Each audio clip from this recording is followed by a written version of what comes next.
want to come to the United States of America, and some of them, I'm sure, can enrich the United States of America by coming here, but we have got to get our overall numbers way, way down.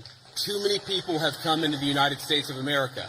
I am married to the daughter of immigrants who came to the United States in the 1980s. I do believe that some immigrants, many immigrants do in fact enrich the United States of America, but here's the problem. I agree. We don't even know how many illegal aliens we have.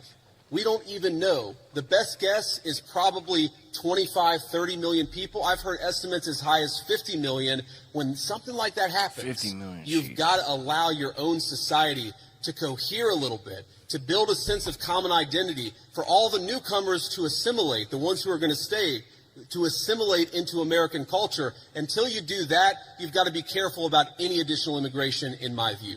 Pause that note, because this is what other people will call as racist. Yeah. Right? But I really like his point. I really do. That's how you preserve the culture.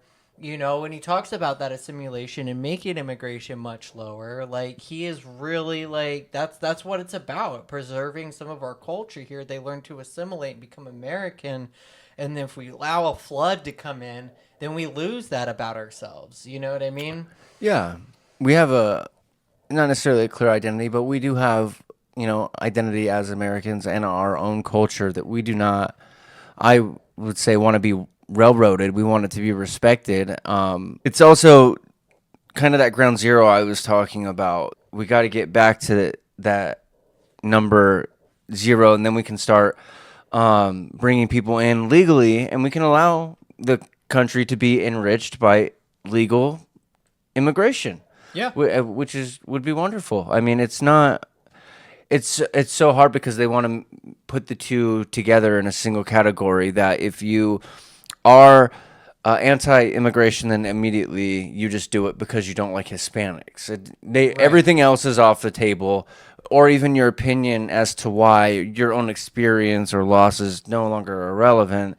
Once they see that they can race bait or make it a race thing, then it all becomes about that instead of it being about the issues of, it wouldn't matter where they're coming from. It's not your country necessarily.